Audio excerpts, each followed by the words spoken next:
क्या संविधान को कोई खतरा है? आज इस बिंदु पर अपने विचार रखने का प्रयास करेंगे। अक्सर विपक्षी पार्टियों द्वारा इस तरह की बातें उठाई जाती हैं। जनमानस में इस संबंध में अनेक प्रकार के भ्रम पैदा होते हैं। इनका लाभ विपक्षी पार्टियां उठाया करती हैं और कभी कभी सरकारों द्वारा कुछ ऐसे कृत्य किए गए जिनसे यह महसूस हुआ, प्रतीत हुआ कि संविधान को खतरा हो सकता है। इस तरह का कार्य श्रीमती इंदिरा गांधी के द्वारा किया गया था। उनके द्वारा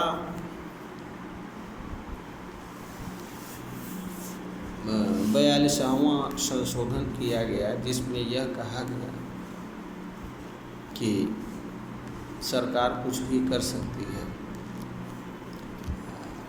सरकार लोग पार्लियामेंट जो चाहे वो कानून बना सकती है, संविधान में जिस तरह का चाहे संशोधन कर सकती है। लोकतंत्र की जगह राजतंत्र की स्थापना कर सकती है। इस तरह का पावर पार्लियामेंट के पास है। संविधान की रक्षा का दायित्व संविधान ने सुप्रीम कोर्ट को दे रखा है। इस दायित्व के तहत पार्लियामेंट द्वारा चाहे वो संविधान का संशोधन हो या कोई अन्य चीज़ हो, उसकी समीक्षा का अधिकार सुप्रीम कोर्ट को दे रखा है।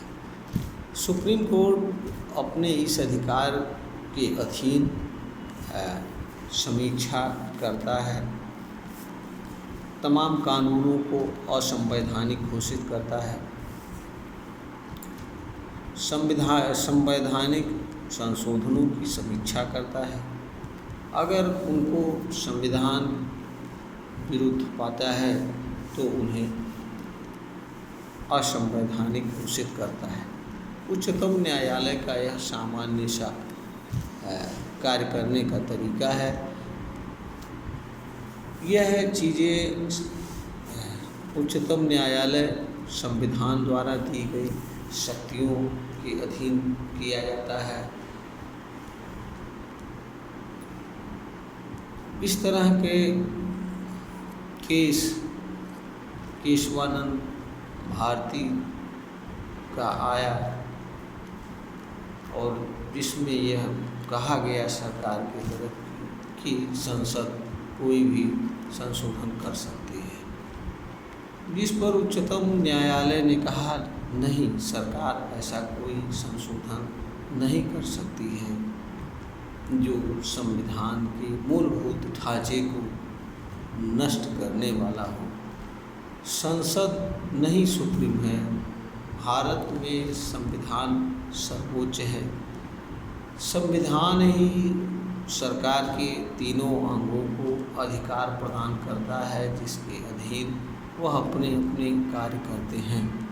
भारत में संसद सर्वोच्च नहीं है, इसलिए संसद जो चाहे कानून बनाना वह नहीं बना सकती है। उसे संविधान की भावना का और उसके मूलभूत स्ट्रक्चर का ख्याल हमेशा रखना होगा। इसी आधार पर उस समय किए गए संवैधानिक संशोधन को असंवैधानिक घोषित कर दिया गया। उसके बाद भी मिनर्वा मिल और तमाम कई मामले आए जिसमें सुप्रीम कोर्ट ने अपने फैसले दिए और उस पर सहमति जताई। सुप्रीम कोर्ट ने यह भी कहा कि जो है संविधान का ढांचा, मूलभूत ढांचा कौन सी चीज़ है, इसको पर भी निर्णय करने का अंतिम अधिकार सुप्रीम कोर्ट के पास है।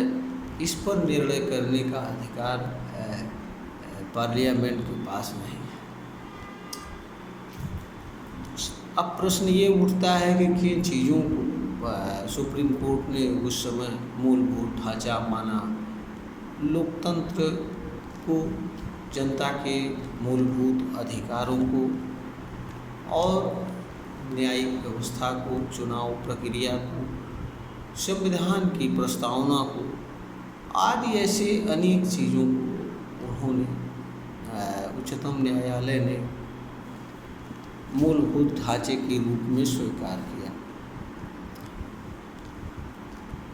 केशवानंद भारती के मामले में उच्चतम न्यायालय ने कहा कि ये सही है, आर्टिकल 368 में संसद को संविधान संशोधन की बृहद शक्तियाँ प्राप्त हैं, परंतु यह शक्ति भी संसद को संविधान के मूलभूत ढांचे को नष्ट करने का पावर नहीं प्रदान करती है, क्योंकि भारत में संविधान सर्वोच्च है, संसद नहीं सर्वोच्च है। इस कारण से संसद कोई भी ऐसा संशोधन नहीं कर सकती है जिस कारण से संविधान का मूलभूत ढांचा नष्ट होने वाला हो।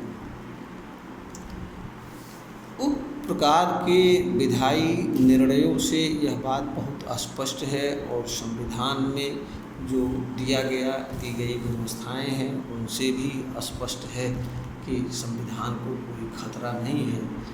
और जहाँ तक राजनीतिक दलों की बात है, इनके समर्थकों की बात है, किसी राजनीतिक दल का कार्य संविधान के अनुसार कार्य करना होता है और संविधान ने अपनी सुरक्षा का दायित्व उच्चतम न्यायालय पर दिया है और उच्चतम न्यायालय ही किसी देश की लोकतंत्र, संविधान, जनता के अधिकारों की रक्षा करने का कार्य करता है। नेता कब क्या कहेंगे इसका कोई भरोसा नहीं होता है।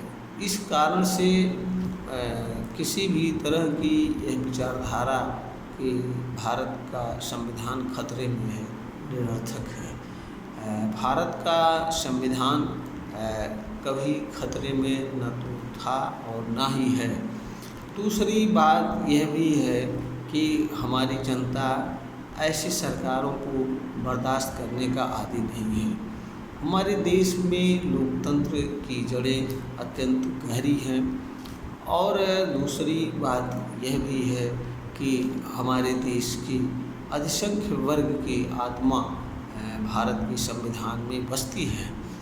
वे इसमें कोई ऐसा परिवर्तन देखना पसंद नहीं करते हैं जिनसे उनके मूलभूत अधिकारों में किसी प्रकार की कटौती हो, क्योंकि जनता का मूलभूत अधिकार ही वह अधिकार है जिसके आधार पर वह कानून से संरक्षण प्राप्त करता है, अपनी रक्षा प्राप्त करता है। तो कहने का अर्थ ये है और सच्चाई यह भी है कि जो है जनता के जो मूलभूत अधिकार होते हैं वास्तव में उन्हीं की रक्षा करना संविधान और देश के उच्चतम न्यायालय, सरकार, पुलिस आज सभी का होता है। अगर संविधान से मूलभूत अधिकारों को निकाल दिया जाए तो फिर बचता क्या है? बाकी चीज़ें तो व्यवस्थागत बातें बनती हैं। वे सभी चीज़ें सिर्फ और सिर्फ मूलभूत अधिकारों की रक्षा के लिए बनाई गई हैं। अन्य बातें तो सामान्य लॉ से चलती हैं, सामान्य लॉ की कोर्टें करती हैं और तो अन्य चीज़ों के मुकदमे भी सामान्य लॉ की कोर्टें ही करती हैं। इसीलिए हमारे संविधान में मूलभूत अधिकारों की रक्षा के लिए कोई भी नागरिक आर्टिकल 35 के तहत सीधे उच्चतम न्यायालय में जा सकता है, आर्टिकल 226 के तहत सीधे उच्च न्यायालय में जा सकता है। यह आज़ादी हमारा संविधान देता है। इस कारण से इन निष्कर्षों के आधार पर बात बड़ी स्पष्ट है कि हमारे संविधान को कोई खतरा नहीं है। हमारी सुप्रीम कोर्ट इसके लिए बैठी हुई है, इसके लिए किसी नेता को कोई ज़रूरत नहीं है और जनता भी इस संविधान की रक्षा करने के लिए तत्पर है। हर किसी को याद होगा जब इंदिरा जी ने इस देश पे इमरजेंसी लगाई थी और उसके बाद जनता ने उन्हें किस तरीके से सत्ता से बाहर कर दिया, यह सभी को याद है। समय समय पर जिन जिन सरकारों ने अत्यंत मनमानी पूर्ण रवैया से कार्य किया, जनता को उपेक्षा की दृष्टि से देखा, उन सरकारों को जनता ने अपने वोट के माध्यम से बाहर कर दिया। तो यह भी एक सच्चाई है कि अगर कोई सरकार कोई ऐसा कार्य करने का दुस्साहस करेगी, प्रयास करेगी जिससे संविधान में कोई ऐसा छेड़छाड़ होने का कार्य हो जिससे जनता प्रभावित हो, तो जनता खुद ऐसी सरकार को उठा करके सत्ता से बाहर कर देगी। इसलिए किसी को चिंता की ज़रूरत नहीं है। जहाँ जिस देश का उच्चतम न्यायालय और जिस देश की जनता संविधान में आस्था रखती हो, उसकी रक्षा के लिए प्रयत्नशील हो, फिर उस देश के संविधान की कौन सी असुरक्षा है और कौन सा खतरा है, यह बात हर कोई बहुत सरलता से समझ सकता है। तो हमारे देश में संविधान को कोई खतरा नहीं है। अगर कोई राजनीतिक दल इस तरह की बात करता है तो वह एक तरह का पॉलिटिकल स्टंट है, और अगर कोई बुद्धिजीवी इस तरह की बात करता है तो इसका अर्थ यह है कि वो ईमानदार निष्पक्ष नहीं है, वह भी किसी पार्टी की बात को ही कहने वाला व्यक्ति मात्र है। क्योंकि हमारे देश में निष्पक्षता का नितांत अभाव है। हमारे देश का मीडिया तंत्र भी एक प्रकार से बिका हुआ है, उसमें निष्पक्षता जैसी कोई बात नहीं है। या तो वह सत्ता की का गुणगान करेगा या वह सत्ता का विरोध करेगा। सत्ता के विरोध में वह विपक्ष के राजनीतिक दलों की बात रखता है और सत्ता का समर्थक तो सत्ता का गुणगान करता है। यानी कहने का अर्थ किसी भी अवस्था में हमारा जो मीडिया तंत्र है वह निष्पक्ष नहीं है और ना ही उससे निष्पक्षता से लेना देना नहीं है। वह एक प्रकार का भ्रम के अलावा और कुछ पैदा करने का कार्य नहीं करता है। यह बात भी हर किसी को समझना चाहिए। यह वीडियो ज्ञानवर्धन हेतु बनाई गई है, प्रेषित की जा रही है। आशा है कि यह वीडियो अपने उद्देश्य में सफल होगी, श्रोताओं का ज्ञानवर्धन करने में सफल होगी।